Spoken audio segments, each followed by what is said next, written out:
Oh my goodness. Oh my goodness. Oh my goodness. Oh my goodness. There is not a time for tactics. I'm sorry, everybody. Thank you for being here. All the people. We appreciate all of you guys. The editing on this video might be a little bit my fault. I took over technical difficulties here for once, but mate, how do you put into perspective what you're feeling right now? Because first time we're through to the quarterfinals since 2010. We made a meal of it. What does this do to the team in terms of how we've won? I just think I'm lost for words. How are you feeling? How do you put this into perspective? What do you say to the people out there that it was just a poor game? You just got to get through at this stage. How do you put this into perspective? I think the word I'll use or the phrase I use is mental block. That's what Mm, it felt like. It felt like the Arsenal players, we know they got the quality. We've seen it week in, week out in the Premier League. But in a game like this where Porto are playing very aggressive mid blocking it in your face and they weren't showing any nerves, which was surprising. But they've been it a few times and they've got some veterans like Pepe and players like that. And I think that's where you need out your best player to step up. And, Bukayo wasn't at his best, but Martin definitely was. And I think mm. that's where, it was a very positive thing to see our captain in this massive moment go, give me the ball, I'm going to make something happen. Because the Champions League is a very unpredictable competition and it's very much down to individual brilliance. And we needed that to score the opening goal to get us back into the game. And then after that, I definitely felt the nerves from our centre backs, Saliba, especially in terms of playing out of the back. But I expect it. We should expect this because these players haven't played in the Champions League before. And look, Porto are a good side. And I think that's what, if anything, people are going to learn something tonight is that Porto are a very good side that you can't underestimate. And this was not an easy tie. I think a lot of Arsenal fans expected an easy tie. But the most important thing is the job is done.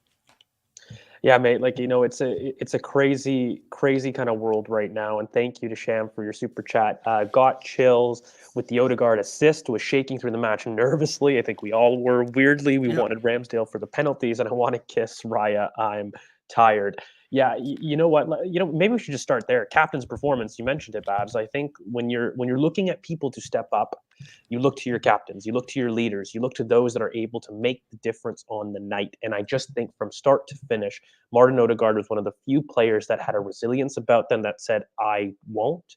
And he took a stand, and it was brilliant. It was brilliant to see. I think it was beyond just the beautiful assist, which we can talk about, but the way he was pressing, the way that he was trying to energize the crowd. And by the way, the first penalty to set the tone of that shootout, which is what he did to win the draw, to then take the penalty in the manner that he did. It's beautiful to see. It really is leading by example. And I just thought on the night he stepped up. He provided the team with a reference that I think a lot of normal players, like the young players, were showing their youth. I think people that like Saliba, Gabriel, Saka even struggled a little bit to impart their influence on the match. And here comes Martin Odegaard ready to calm everybody's heart rate, who was through the roof.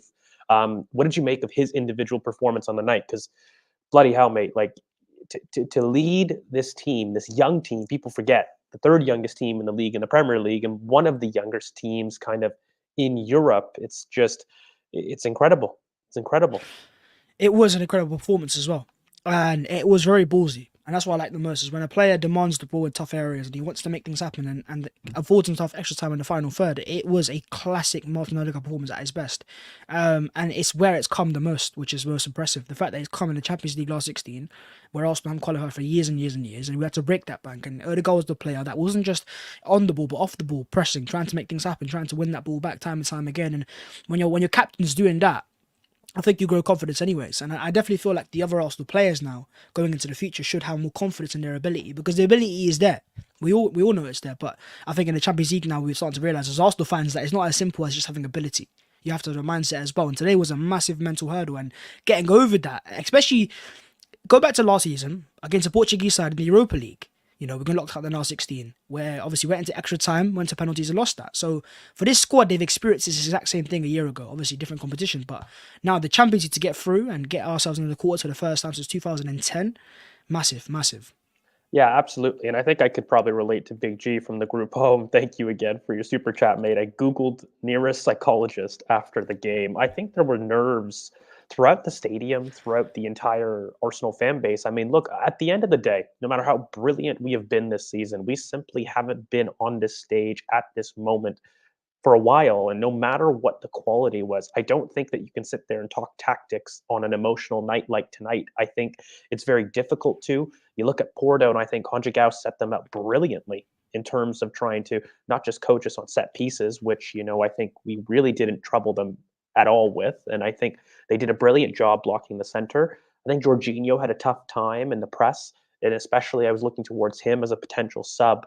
But when you're looking at players, let's maybe go through the first half and talk about who really impressed you. I know for me, Jakub Kivior played brilliantly in a backline that I felt had some turbulence. William Saliba, I thought was shaky, unfortunately, again, showing a little bit of his youth. I think Gabriel played well at moments. His long ball consistency was a little bit off, but I think Jakub Kivior, ironically, and Ben White, again, our fullbacks did brilliantly to combat Porto's fullbacks, which also I thought did brilliantly. In fact, I thought the story of the first half was really about the fullback battles. What did you think? It was. And also, I think you're right in saying that Jorginho did struggle with the press because it was aggressive and they were in your faces. They weren't giving you any time in that middle part of the pitch. And I think that's where maybe Zinchenko profile could have helped out. But of course, Mikel Arteta understands that defensively he's not as good and he can be vulnerable at times as well. But Yeah. I think it was one of those games where we couldn't quite find the solution on the pitch, but we stuck in there. But I think the reason why Arsenal fans are so nervous is because Porto were very good off the ball. And every time an Arsenal player got the ball, there was pressure straight away and they were trying to win the ball back. And that's why the Arsenal players got nervous because, look, Porto are a good side, very well organised. And I think to see the back of them is a good thing.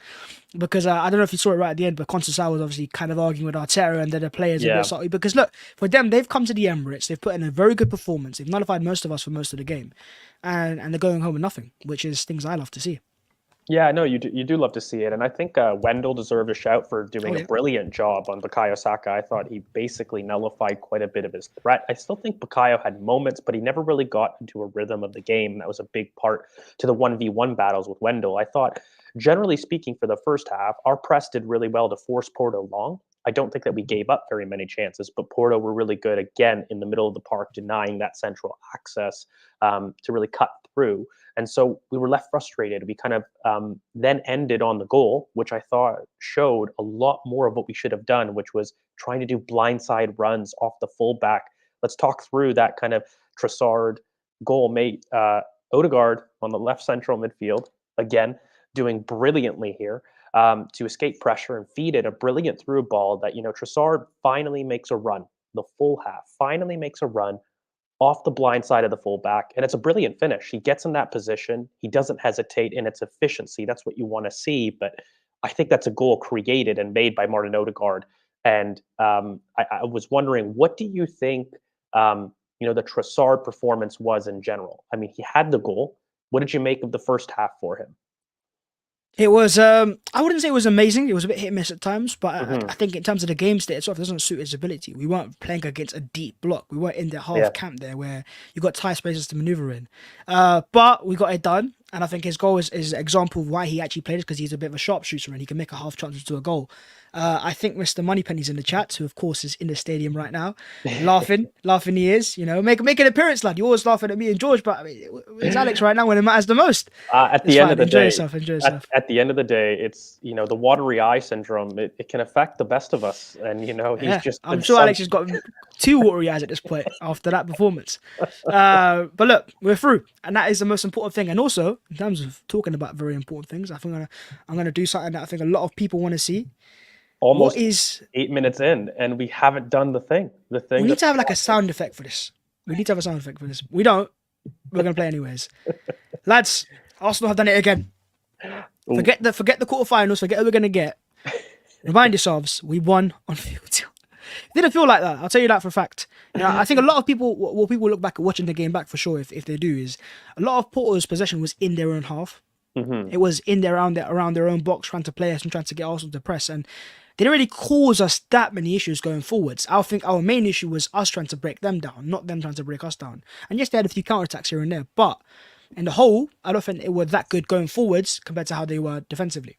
Yeah, no, I hear it. And I think, this super chat from Oz Wannabe, thank you so much for your contribution. You guys, tell me if I'm wrong that Arteta calling for holding the play, knowing that penalties was coming? Did they really prepare for it? If so, genius. I don't know if you prepare for it, but I mean, I think Yeah. in general, when you have a look at the second half, we weren't effective. We really didn't press on very much. And I think that there was a level of like tepidness or nervousness in the play. There wasn't really many people gambling forward. So I don't know if preparing for penalties is the right word, but we certainly didn't go for it in the manner that a lot of people expected in the second half. I think it was just a touchy affair where you're sitting there 1-1 on aggregate saying, I don't want to push too many numbers forward to leave myself vulnerable on the counter.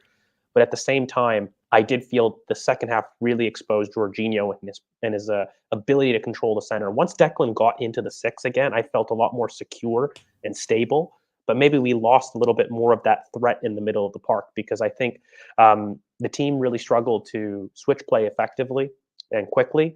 And I think as we went into extra time, I don't really know if Arsenal really pushed for that winner in terms of regular gameplay. I think we definitely were looking towards a moment in penalties, and we will get to the penalties specifically because, mate, there's a lot to talk about with David Raya there. But I think you want to rattle off some stats first before we get into it.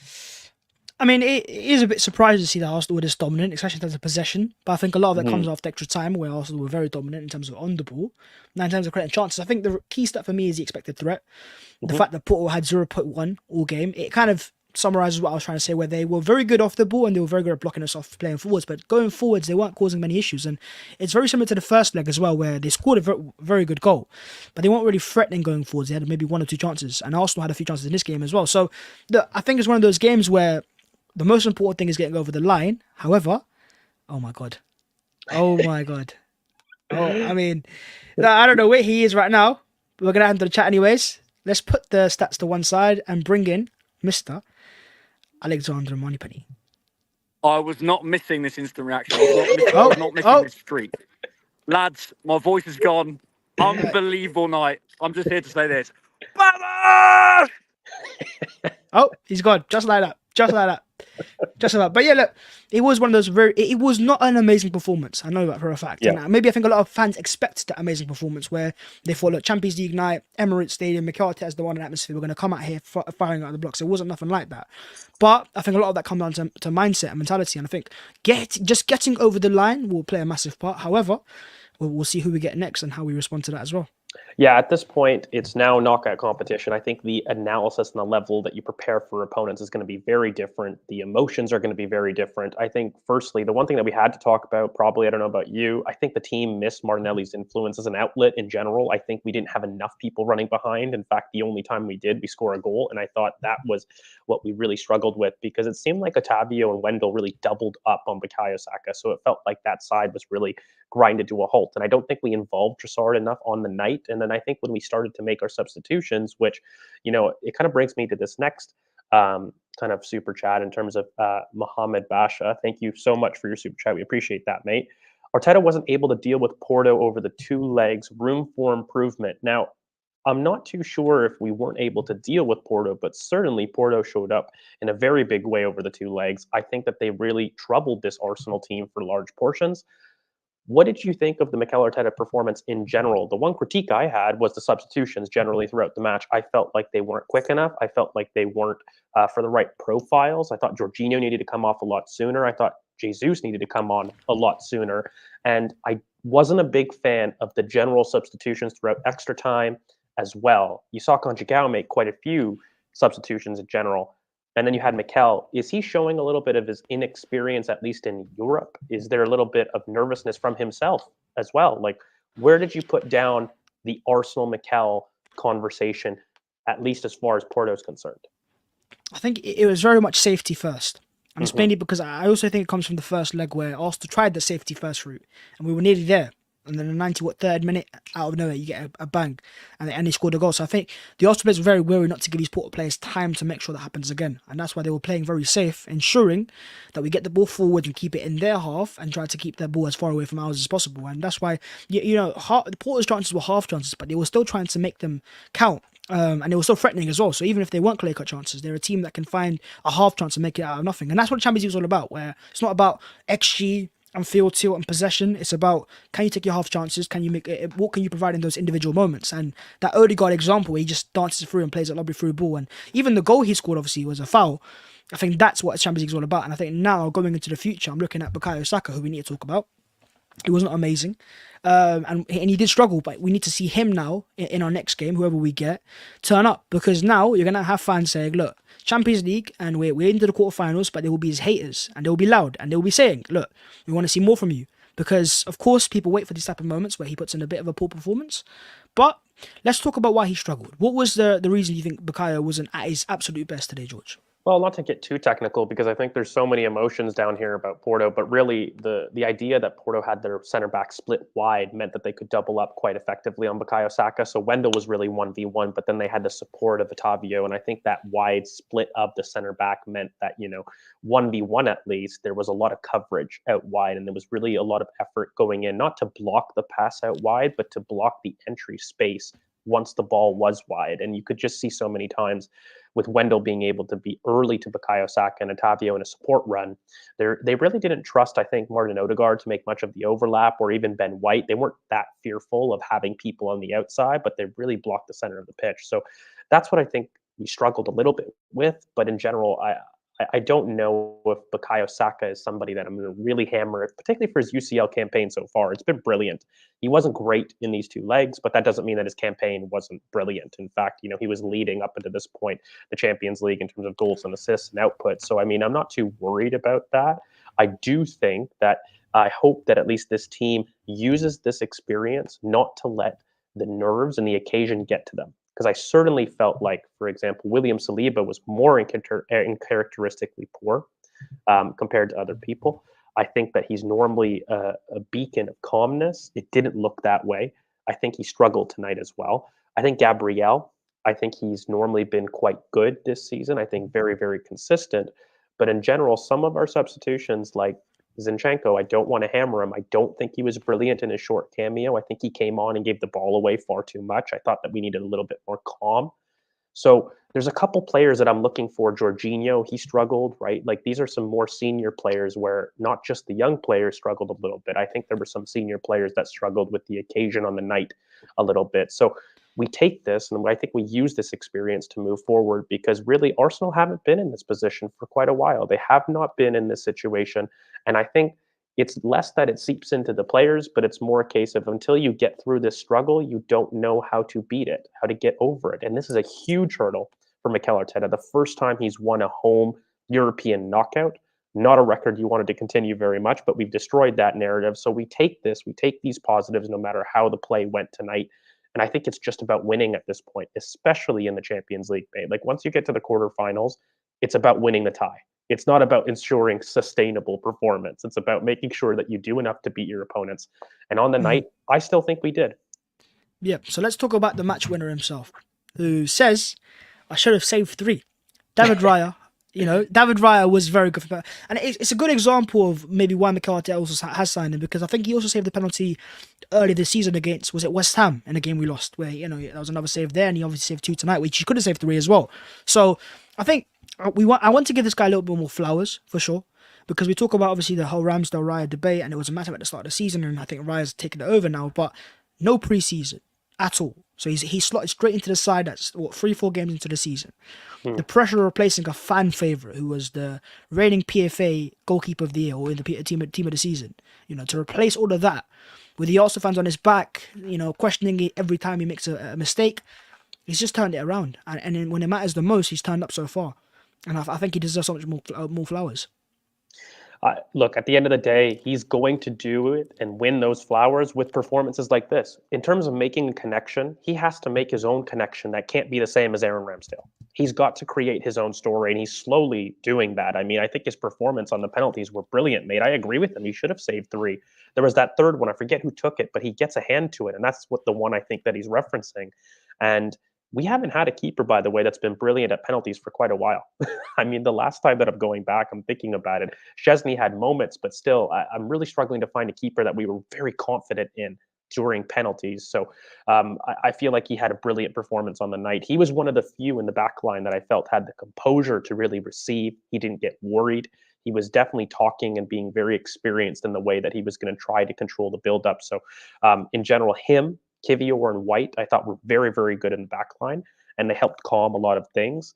Generally speaking, David Raya will continue to not make these things a conversation so long as he's providing the so-called golden moments that I think Aaron did last season, right? Like the save against Tottenham, etc. This is going to be a golden moment. He himself has done a brilliant job about getting us through into the penalties, because I think without him, we'll talk about the penalties, which were all phenomenal, by the way. Great picking, great spots. Nobody had a poor penalty. I thought it was just business as usual, but Raya to save 2 and almost save 3, that's huge, mate. That is what gets you. That's what gives you the confidence to kind of take you through on the night. So I think it was brilliant by him. I agree.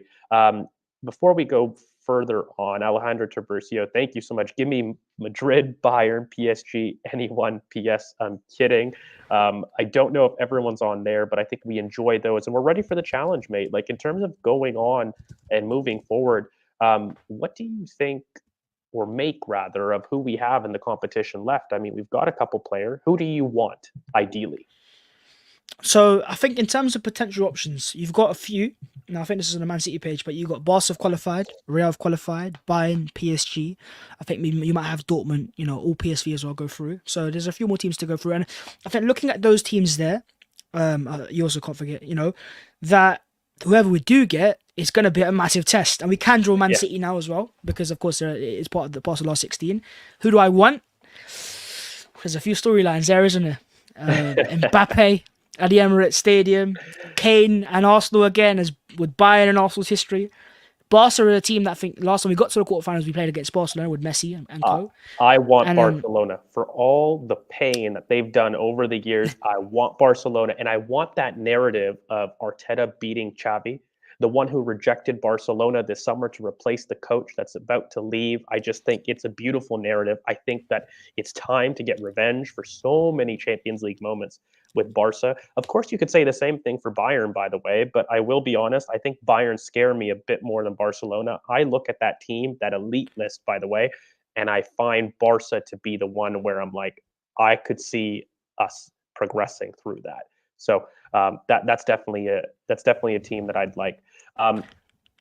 But for yourself, mate, in terms of what this means for Arsenal, first time through since 2010 to the quarterfinals. Ignore the Champions League revenue. Ignore all the extras that it comes with in terms of who played badly, who played poorly. Does this go to solve European heritage points from a lot of rival fans who question our European heritage? Or do you think that there's still a lot more to prove? Like, where are you at in terms of the whole heritage comments? Because a lot of people are putting heritage in terms of our ability to win trophies, period, not just the Champions League. So how do you balance kind of that past and the present? It's one of those things where it is funny because rival fans stayed up till 11 p.m. UK time, at least, I don't know, across the world, hate watching Arsenal, thinking, it's going to extra time now. Porto looking decent, and this is going to be the same old. So it is massive, but I don't really care about the rivals. They're going to watch every single Arsenal game hoping we lose. That's expected. What I care about is our fans now. And hopefully we've got a little bit more confidence in the side now. And I'm not quite sure if we do, by the way, because the performance was amazing. And I think fans want that statement performance. But I think that could come next. And I think that what we've got now is more Champions League experience of going right to the end. And this was the first time a game's got to a penalty shootout in the Champions League knockout since 2016's final. So it doesn't happen often. So we've got away, we've got through. And I've got a bit of a stat for you here that is a bit promising. So teams that have reached the final after knocking out Porto. I knew you were going to bring that up. I've just seen it, so I've got to talk about it. 16-17, Juventus got to the final after beating Porto. 17-18 and 18-19, Liverpool beat Porto and they got to the final.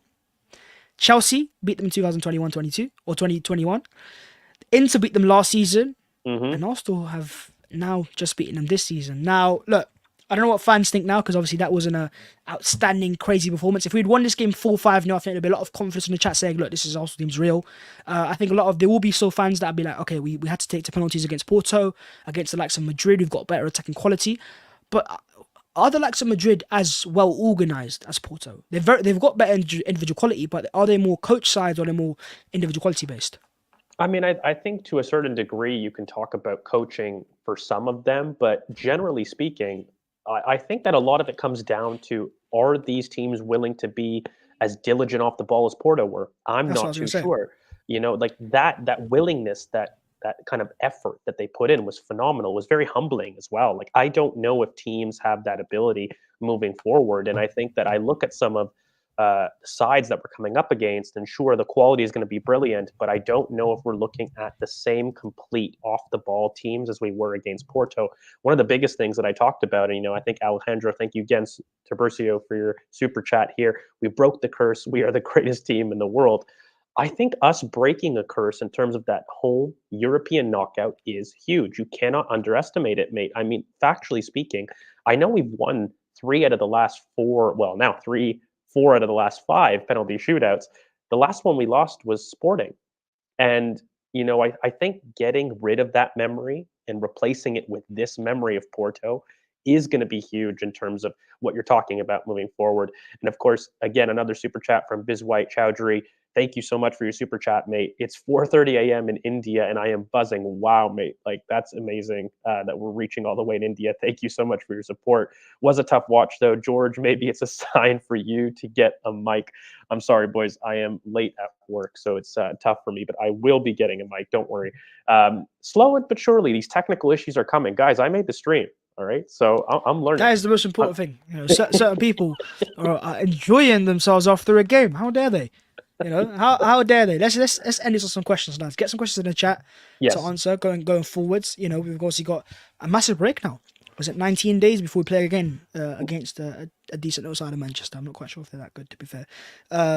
We got them in 90 days' time at the Etihad, which is a decent game. I'm looking forward to it, but we got a break, and I don't expect for Arsenal to be going to Dubai because, of course, you got the international break. But we'll see what happens to the likes of Martinelli as well, who it seems like should be back for that game. It was a bit of a deep cut and he missed this. But going forwards, George, what's your thoughts and feelings in terms of not just the Champions League but the Premier League? Can we take this into the Premier League now and make it 9 wins in a row to go to the Etihad? Mate, it is a reset. It is a bookend. You try to get to the international break without losing. And we've proceeded to go to the quarters. By the way, I don't know about you guys, but many people in the chat, you can tell me if I'm wrong, many people's expectations of the Champions League was to make it to the quarterfinals. We have achieved the minimal expectation, I think, that most fans came into the season expecting with. So that is an absolutely huge thing. So for me, you use this break to recharge. It's a mental effect. You wipe away what you've done in the league. You wipe away what you've done in the last 10 games, and you purely focus on saying, listen, we now have, what is it, mate, 10 to 15 games left of the season. You look at that as a bookend. No longer are you looking at it from a 38-game season standpoint. You're looking at it, we win the next game, we move. We win the next game, we move on. That Etihad game is a big game, but you can't look at one isolated game as going to be deciding the title. For me, all you simply have to do is say, look, we've got a chance here. We've done brilliantly. I think we've done a brilliant job to get to this point, but you just take each game as it comes. I think the boys, in terms of their kind of next 19 games, all they're going to be doing is making sure that we get all the fitness back up. I'm looking at Thomas Partey, Tomiyasu, Zinchenko, Jesus. We've got to get these guys fit and ready. And then, of course, Yuri and Timber to come back. I mean, you're looking at a squad that is ready for the fight. And I think that Porto did a brilliant job preparing the boys that they shouldn't take any team lightly. In fact, I think that Arsenal, for me, I don't worry about big games. I look at Old Trafford, I look at Spurs, obviously tough games, but I think that this Arsenal team relishes, they know what it means to face an opponent like that. What they struggle with are the Portos of this world. What they struggle with are the Aston Villas, the Brightons, the Wolves of this world. So I think looking at this run, I'm looking for Arsenal to really make sure that they're able to carry this maturity that they took in tonight's performance and taking it further in terms of the next, I'd say 10 to 15 games, because mate, that's all it is. It's 10 to 15 games and you could write yourself into history. So brilliant job to get through tonight. And then thank you again, Alejandro Tiburcio, for your super chat. Trossard's brother, Clement Turpin, of course, was a terrible ref. I did find it funny though that the commentators in the UK, I'm not sure about the commentators in Canada, but they were praising the ref. They were saying the ref's amazing. He's done so well to keep the game. On the right hand side, Bukayo was getting ambushed at times, and it was no foul time and time. And he was getting held, no foul. And then the goal we scored, where Pepe does the same thing inside the box, automatic foul.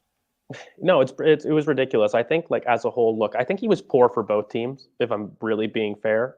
It really felt like for us, I think he was stopping momentum quite a bit, but at the very least, he was keeping that same energy, I guess, to Porto to a certain extent, but he was buying into it. It wasn't a great refereeing performance, was it? And I think in general, like, letting people play is definitely commendable. It's not something that I want to pocket watch, but in total, I think that, some of the fouls that he was giving for Porto were ridiculous, to be quite honest with you. But we move. Honestly, I don't want to spend too long on it because the refereeing didn't make a difference, and it should never make a difference. I mean, you never look at a refereeing performance and say, this is the reason for a result. But in general, almost 1,400 of you guys in the chat, thank you so much for joining us after the game. We really appreciate it. Make sure you guys like, comment, subscribe. We'll be here to take maybe a couple more questions in terms of the chat. So guys, get your questions in and we'll try to answer those. Do not even dare mention those two words because we're not playing that video. That video is not getting played tonight. There is no Mr. Moneypenny to play that. So if those two words get mentioned, well, it's not going to happen. Keep Absolutely. Dreaming. Well, so in terms of some of the questions from AA Ron, how big are Raya's cojones in terms of, taking that step forward? Maybe not just the cojones, but Aaron Ramsdale and the David Raya thing. Is that put to bed at this point? Can we kind of just make sure that we're talking and focusing on the team that's being selected, or do you think it'll continue to be a thing? I think it'll continue. I think it'll continue that Arsenal, and more importantly, I think in terms of Raya for Arsenal, I think this moment he needed it. He needed this moment to go to the Arsenal fans in front of them to make the two saves to get us to the quarterfinals where the fans will accept him now. I don't think there will be as much of a debate. And I think the debates were over anyways after Raya's, Rams's performance in the last game. But now Raya doing that tonight, I was like, that's your moment. That's your moment. And it looked like he was ready for it as well. You could see it, prior to the, the penalties shootout, he going over, sitting down and being calm and collected, and then obviously making the two saves, could have made it 3. His moment has arrived, and I think now also even during the game itself, when Porto were pressing him, he was calm, he was composed, there was no mistakes, each ball was perfect. So, yeah, listen, a massive moment for David Raya, and I could argue he was the man of the match, but I can't look past Martin Odegaard, who I think was outstanding. See, that comment as I don't know, George. What do you reckon? Should you give it to them? I mean, I don't know. It's something that I think the people want. So listen, you have. I will personally do it. I can't bring myself to do it. If you feel like, because you also have the admin control, if you feel like you can do it, then I'm happy to mute my mic. I'm happy to close my eyes and act like nothing happened. But I am not watching it. I've seen it too many times, and it's not happening. And by the way, I will say, this is Alex's account, and some of the videos he's got here, I do wonder, is he all good? Is he all good? Look, in the name of doing it for Alex, I will give the people what they want. Never say I don't do anything for you guys, because this is ridiculous. But thank you guys so much. Before we go, make sure you guys like, comment, subscribe. Thank you for sticking with us. And I will give you what you guys have been here since the start. Wait. To demand. Close my eyes. Headphones coming off. Muting it. Oh my goodness. Okay, and here you go, boys. Thank you so much. You don't like to touch balls? So I love it. So yeah, come. You don't like to touch balls? You don't like to touch balls? Touch balls? You don't like to touch balls? You don't like to touch balls? You don't like to touch balls? You don't like to touch balls? You don't like to touch balls? So I love it. The Korean guy, and so I love it. You don't like to touch balls?